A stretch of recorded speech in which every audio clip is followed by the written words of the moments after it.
Now, you may have picked up, right at the beginning of the year, a new church opened up in the city centre. And I have with me one of the leaders and pioneers of that church, Lauren Baldwin, to tell us about a brand new church service they are doing for young people. Good afternoon, Lauren. Good afternoon, Jonathan. Thanks for popping in. I mentioned briefly that Presence Church has launched in the city centre. Yeah. But people might not know a huge amount about the fact that that's happened and who you are. Tell us a little bit. What is Presence Church? Describe it. Yeah, so, well, hopefully the name would give it away that we've got hearts that are centred on just welcoming the presence of the Lord in church. So we are completely driven on what Holy Spirit wants to do in a meeting. And our main focus is just hosting the presence of God and making people come into that place and have encounters. I'm going to have to ask you to explain that a bit more, because somebody who's listening who say doesn't go to church or something, what do you mean, the presence of the Lord? Yeah, so, how do I word that? So when we're in the presence of the Lord, we should be seeing things like healing, like, people coming into places of freedom, having a revelation of who Jesus is. So it's in that space where we're seeing the most amazing things take place, people getting healed of, we've seen just recently Whiplash, 34 years on Sunday, healed, and that's someone who's never been in a church service before, and that's our heart, that people are coming into encounters like that with a living Jesus. Wow, that sounds extraordinary and wonderful for many people.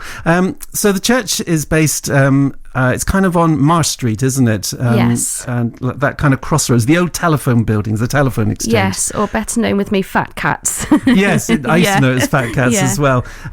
So you've been renovating that. How many people go to the church services? And I think roughly we're around 140 on average every week. So Sunday there must have been, maybe 160, 170. So we was only had standing room left in the building, so it's grown rapidly from 5 people, which was where we were at last year, so it's all happened very quickly. Now, I mentioned right at the beginning that you've launched a new service. It's called a sensory service, which sounds very interesting. I've not come across a sensory service before. What is that? Tell us the background of why you're looking to put on this service and what it is. Yeah, so the idea was completely nicked from another ministry I saw in America. I saw a lady whose ministry I follow, and I believe they're in Florida, and she just had a heart to open up a space, a church service, but where you're more mindful of people's sensory needs. And as soon as I heard her talking about it, I just felt the Lord say, this is your ministry. And I just thought, I don't know anything about it. I've had no experience, but I just really sensed that the Lord wanted to open up a space where families can go and, sit in his presence, as we spoke about, just be in that space.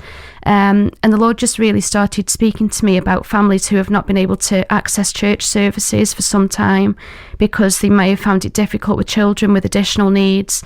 They may find a normal, whatever you call a normal church service, quite difficult to sit through.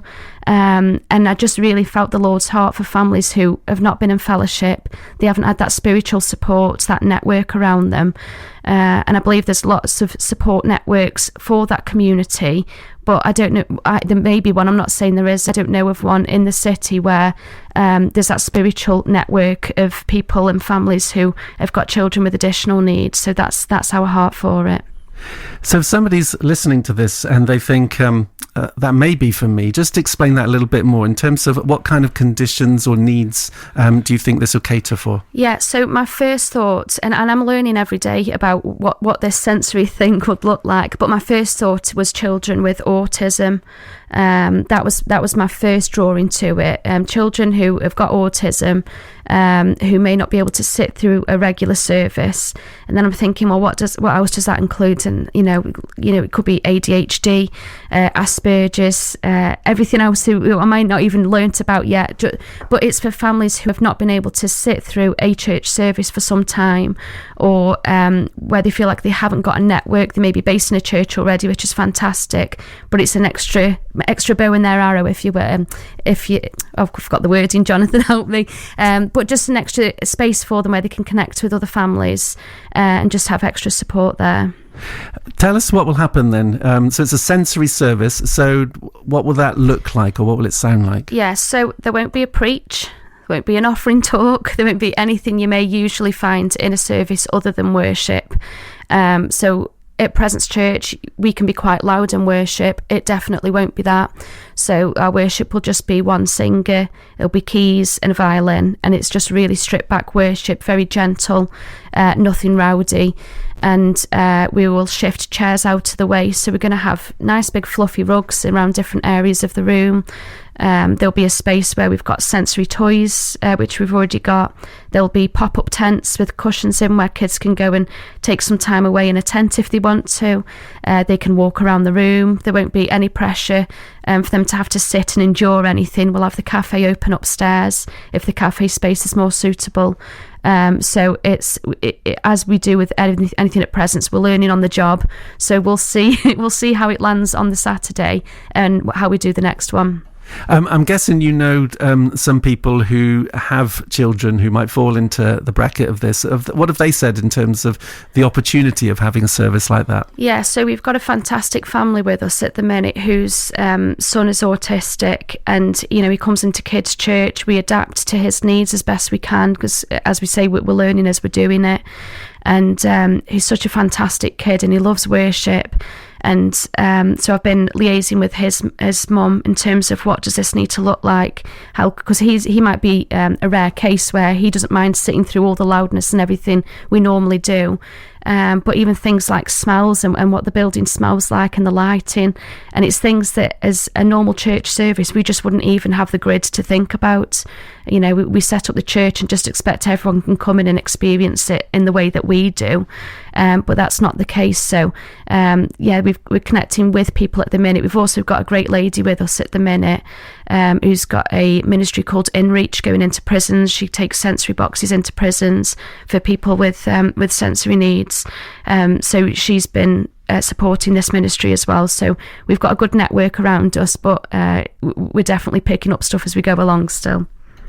It sounds great, certainly for catering for people who experience life differently. Yes. And to be able to engage in a church kind of context like that sounds fantastic. Is there an age kind of restriction to it? Now that it's not something I've thought about. There could be, I was even thinking a minute ago, there could be families with adults who they're still caring for their adult children, if you will, who may not have been to church for some time. So my heart is just to open up the space to families. So whether it may not be children in the sense that they're under 12 or under 18 or what have you, but if there's a family who have to engage with their beliefs and have people around them encouraging them in their faith, and we want to open up our space to these people. And one of the things that the Lord spoke to me about was how we got the name of it. Actually, we just want people to come in and feel refreshed. So as they go in, they've sat in the Lord's presence. That season of refreshing's upon them, and they just get really topped up in that atmosphere. And another thing was I was praying about it because it's quite overwhelming. I've got no experience in this. And I was praying, I said, God, how do I put on this ministry when I've got no experience? And he said, you just do what you know how to do now. You just host my presence. And that's what we'll be doing on the day. Fantastic. Like you say, it's called Refresh. When is it happening? So our first Refresh meeting will be Saturday the 22nd of June, and it will begin at 10:30, finish maybe at 11:30. We'll see. If people have had enough by 11, we'll close up shop. If people want to stay past 11:30, we'll carry on worshipping. And our doors will open at 10 o'clock for the cafe space to people to come and grab a drink and whatnot. And do people need to contact you in advance to let you know they're coming, or do they just turn up? Just rock up, come as you are, and we'll just be ready to host people. Lauren, thank you very much. Thank you, Jonathan.